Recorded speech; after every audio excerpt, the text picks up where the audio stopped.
ഏഷ്യാനെറ്റ് സംവിധാനം ചെയ്ത വാനമ്പാടി സീരിയൽ നിങ്ങൾ ആരും മറന്നിട്ടുണ്ടാവില്ല. അതിനൊരുപാട് പ്രേക്ഷകരുണ്ടായിരുന്നു ആ സീരിയലിന്. അതിലെ പപ്പിക്കുട്ടി, പപ്പിമോളെ എന്ന് അമ്മ വിളിക്കുന്നതും പപ്പിക്കുട്ടിയൊക്കെ ഒരുപാട് ട്രോളുകൾക്ക് ഇടയായിട്ടുണ്ട്. ഒരുപാട് ജനപ്രീതി ഉണ്ടാക്കിയ ഒരു സീരിയലാണ് അതിലെ വില്ലത്തി പപ്പിമോൾ സുചിത്ര നായർ. അവർക്ക് ഒരുപാട് ആളുകളെ അല്ലെങ്കിൽ ഒരുപാട് പ്രേക്ഷകരെ ഉണ്ടാക്കി കൊടുത്ത ഒരു കഥാപാത്രം കൂടിയായിരുന്നു പപ്പിമോൾ എന്ന വില്ലത്തി. ഈ സുചിത്ര നായർ സീരിയലിൽ മാത്രമല്ല വില്ലത്തി, ജീവിതത്തിലും ചിലരുടെ ജീവിതത്തിലും വില്ലത്തിയായി മാറുന്നു എന്നാണ് ചില ആരോപണങ്ങൾ പുറത്തു വരുന്നത്. ആരോപിക്കുന്ന മറ്റാരുമല്ല, വാനമ്പാടി സീരിയലിൻ്റെ സംവിധായകൻ ആദിത്യൻ്റെ ഭാര്യ രോണു ആദിത്യൻ, രേണു സുധിയല്ല, രോണു ആദിത്യൻ ഇപ്പോൾ പറയുന്നത് തൻ്റെ ജീവിതത്തിലുണ്ടായ പ്രശ്നങ്ങൾ, അതായത് ഈ ആദിത്യൻ മരണപ്പെട്ട് 2 വർഷം കഴിഞ്ഞതിന് ശേഷമാണ് ചില വെളിപ്പെടുത്തലുകളുമായി രോണു ആദിത്യൻ രംഗത്തെത്തുന്നത്. അപ്പോൾ അവർ പറയുന്ന കാര്യങ്ങൾ, ഇപ്പോൾ കുടുംബജീവിതത്തിൽ പല പ്രശ്നങ്ങളും ഭാര്യയും ഭർത്താക്കന്മാരുമായി ഉണ്ടാകും, അതൊക്കെ സ്വാഭാവികമാണ്. പക്ഷേ മൂന്നാമതൊരാൾ കയറി വന്നപ്പോൾ ഞങ്ങളുടെ ജീവിതം മൊത്തത്തിൽ മറിഞ്ഞു. അതുവരെ ഉണ്ടായിരുന്ന സന്തോഷങ്ങളെല്ലാം മൂന്നാമത് വന്ന ഒരാൾ കൊണ്ടുപോയി എന്നാണ് രോണു ഒരു ചാനൽ നൽകിയ അഭിമുഖത്തിൽ കൃത്യമായി പറയുന്നത്. ബിഗ് ബോസ്, അവർ പേരും പറയുന്നുണ്ട്, ബിഗ് ബോസ് താരമാണ്, സീരിയലിൽ അഭിനയിച്ച വാനമ്പാടി സീരിയലിൽ അഭിനയിച്ച സുചിത്ര നായർക്കെതിരെയാണ് ഞാൻ പറയുന്നത് എന്ന് പറഞ്ഞുകൊണ്ടാണ് അവർ കഴിഞ്ഞ ദിവസം അത്തരം കാര്യങ്ങളുമായി രംഗത്തെത്തിയത്. എന്തായാലും അവരുടെ ജീവിതത്തിൽ എന്തൊക്കെയോ പ്രശ്നങ്ങൾ ഉണ്ടായി എന്നുള്ളതാണ് പറയുന്നത്. അതിന് സുചിത്ര നായർ ഇപ്പോൾ പ്രതികരണവുമായി രംഗത്തെത്തിയിട്ടുണ്ട്. സുചിത്ര നായർ പ്രതികരിച്ചത് തൻ്റെ സോഷ്യൽ മീഡിയ അക്കൗണ്ടിലൂടെയാണ്.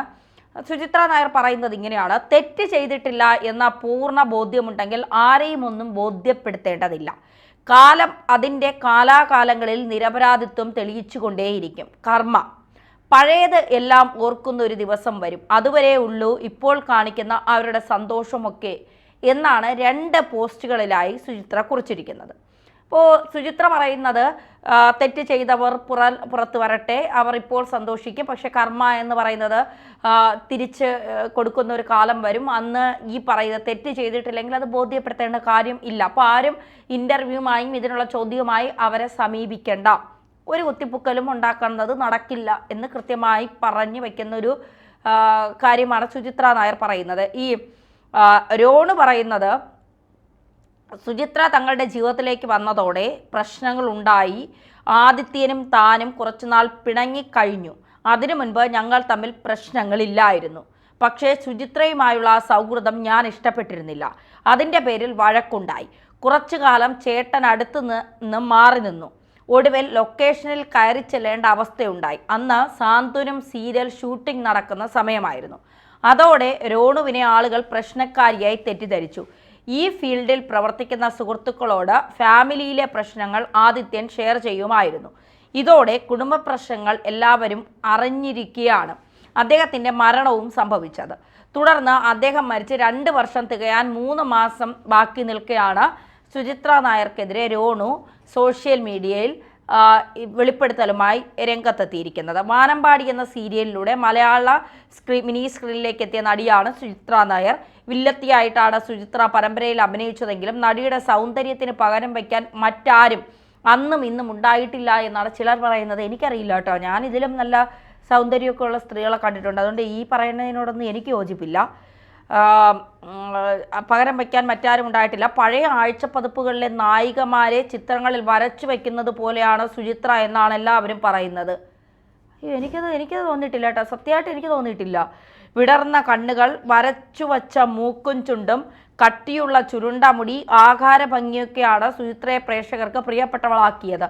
തുടർന്ന് പരമ്പര അവസാനിച്ച ശേഷം ബിഗ് ബോസിലേക്കും എത്തിയ സുചിത്രയ്ക്ക് ഷോ നൽകിയത് നിരവധി ഹേറ്റേഴ്സിനെയാണ്. അതിനുശേഷം സോഷ്യൽ മീഡിയയിൽ പോലും അത്ര സജീവമല്ലാത്ത സുചിത്ര ഇപ്പോഴിതാ വാനമ്പാടി സംവിധായകൻ ആദിത്യൻ്റെ ഭാര്യയുടെ വെളിപ്പെടുത്തൽ സുചിത്രയ്ക്ക് പണിയായിരിക്കുകയാണ്. ഇപ്പോഴും അവിവാഹിതയായി തുടരുന്ന സുചിത്രയുടെ സ്വകാര്യ ജീവിതത്തെ തന്നെ ബാധിക്കുന്ന രോണുവിൻ്റെ തുടർന്ന് പറച്ചിൽ അക്ഷരാർത്ഥത്തിൽ എല്ലാവരെയും ഞെട്ടിച്ചു. വാനമ്പാടി സീരിയൽ ഷൂട്ടിങ്ങിനിടെ പ്രശസ്തമായ ആ വീടിൻ്റെ സമീപത്തിരുന്ന് സുചിത്രയും ആദിത്യനും ഒരുമിച്ചെത്തിയ ഒരു ദൃശ്യമാണ് ഇപ്പോൾ ആരാധകർ കാണുന്നത്. 5 വർഷം മുൻപാണ് പരമ്പരയിൽ ഡ്രൈവറായി അഭിനയിച്ചിരുന്ന നടൻ്റെ യൂട്യൂബ് ചാനലിൽ ഇരുവരും ചേർന്നുള്ള ഒരു ഇൻ്റർവ്യൂ പങ്കുവച്ചത്. ആദിത്യനെ ഇൻ്റർവ്യൂ ചെയ്യുന്ന സുചിത്രയാണ് വീഡിയോയിൽ കാണുന്നത്.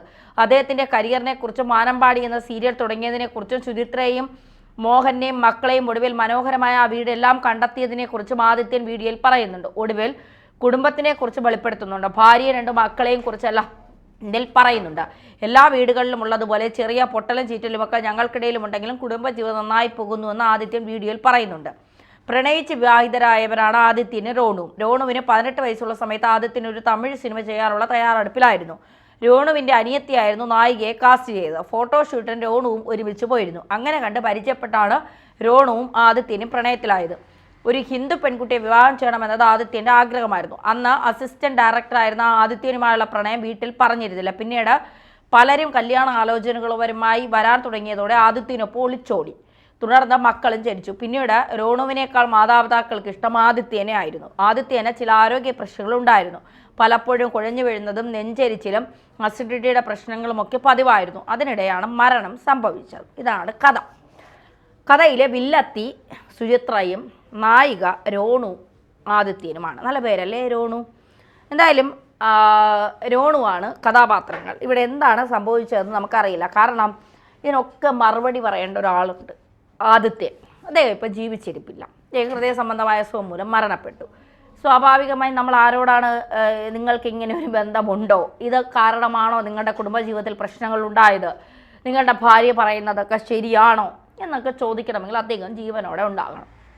അദ്ദേഹം മരിച്ച് 2 വർഷം തികയുന്ന സമയത്ത് ഇതുമായി രംഗത്തെത്തുന്നത് എന്തിനാണെന്ന് ചോദിച്ചാൽ എനിക്കറിയില്ല. സുചിത്ര കൃത്യമായി മറുപടി പറഞ്ഞിട്ടുണ്ട്. അവർ ഈ പറയും പോലെ ഭയങ്കര സൗന്ദര്യമാണെന്നോ, വിടർന്ന കണ്ണുകൾ, നീണ്ട മുടി, ആകാര ഭംഗി, ഇതിലൊന്നും എല്ലാവർക്കും അവരവരുടേതായ സൗന്ദര്യമുണ്ട്.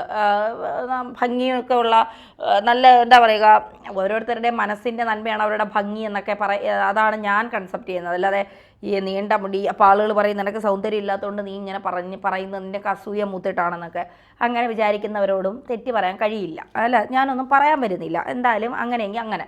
എന്തായാലും അതൊന്നും അല്ലല്ലോ ഇവിടുത്തെ പ്രശ്നം. ഇവിടുത്തെ പ്രശ്നം ഒരു കുടുംബജീവിതം തകർത്തോ. കാരണം അതിൽ ആ സ്ത്രീ രോണു ഇന്നലെ കഴിഞ്ഞ ദിവസം കൊടുത്ത അഭിമുഖത്തിൽ പറയുന്നത് ഞാനിങ്ങനെ സഞ്ചിപ്പോൾ കേട്ടതാണ്. ഞങ്ങൾ തമ്മിൽ പിണക്കമില്ലായിരുന്നു എങ്കിൽ ഒരുപക്ഷെ അദ്ദേഹം ഞങ്ങളെ വിട്ട് പെട്ടെന്ന് പോകില്ലായിരുന്നു. കാരണം ഞാൻ മറ്റൊരു മുറിയിലേക്ക് മാറിക്കിടന്നു. അദ്ദേഹത്തിന് നെഞ്ചുവേദന വന്നു, സഹിക്കാൻ വയ്യാതെ വന്നപ്പോഴാണ് അദ്ദേഹം എന്നെ വിളിക്കുന്നത്. വെള്ളം കൊടുത്തു. അതിനുശേഷം ആശുപത്രിയിലേക്ക് മകനെ ഞാനും കൂടെ പിടിച്ചെഴുന്നേൽപ്പിച്ച് ആശുപത്രിയിലേക്ക് കൊണ്ടുപോയി എന്നൊക്കെയാണ് അവർ പറയുന്നത്. ചിലപ്പോൾ അവർ തൊട്ടടുത്തുണ്ടായിരുന്നുവെങ്കിൽ മരണം സംഭവിക്കില്ലായിരുന്നു എന്നുള്ളത് അവരുടെ വിശ്വാസം. ആ വിശ്വാസത്തിന് മേൽ നമുക്കിപ്പോൾ ഒന്നും പറയാൻ കഴിയില്ല. അപ്പോൾ തീർച്ചയായിട്ടും ഈ അവിഹിതങ്ങൾ കുടുംബജീവിതത്തിലേക്ക് ഇപ്പോൾ ഇത് എനിക്കറിയില്ല, ഇതിലെ സത്യാവസ്ഥ എന്താണെന്ന് നമുക്കറിയില്ല. പല കുടുംബങ്ങളിലും ഇത്തരം അവിഹിതങ്ങൾ കയറി ചെല്ലുന്നതാണ് പല കുടുംബജീവിതങ്ങളെയും തകർക്കുന്നത് എന്നുള്ളതാണ്. വിവാഹിതനാണ് എന്ന് മനസ്സിലാക്കിയിട്ടും പിന്നെ എന്താ പറയുക, അവരുടെ ജീവിതത്തിലേക്ക് ഇടിച്ചു കയറി ചെന്ന് ഭർത്താവിനെ തട്ടിയെടുക്കുന്ന ഭാര്യമാർ, അല്ലെങ്കിൽ സ്ത്രീകൾ ഭാര്യയെ തട്ടിയെടുക്കുന്ന ഭർത്താക്കന്മാർ, അല്ലെങ്കിൽ പുരുഷന്മാർ. അപ്പോൾ ഇത്തരത്തിൽ പ്രശ്നങ്ങൾ ഉണ്ടാകുമ്പോഴാണ് കുടുംബജീവിതങ്ങൾ തകരുന്നത്. നിങ്ങൾക്ക് വേണ്ടെങ്കിൽ വേണ്ട എന്ന് പറഞ്ഞുകൊണ്ട് നിങ്ങൾക്ക് ഇഷ്ടമുള്ളവരോടൊപ്പം സ്നേഹിച്ച് ജീവിക്കുക. അല്ലെങ്കിൽ ഒരാളെ വച്ചിട്ട് മറ്റേ ഒരാളോട് കിടക്ക പങ്കിടുന്നതും പോകുന്നതും ഒക്കെ ശരിയാണ് എന്ന് ഞാൻ വിശ്വസിക്കുന്നില്ല. പിന്നെ ഓരോരുത്തരുടെ ഇഷ്ടമാണ്, സ്വാതന്ത്ര്യമാണ്. എന്തായാലും സുചിത്ര കൂടുതൽ വെളിപ്പെടുത്തലുകൾ നടത്തുമോ? നമുക്ക് കാത്തിരുന്ന് തന്നെ കാണാം.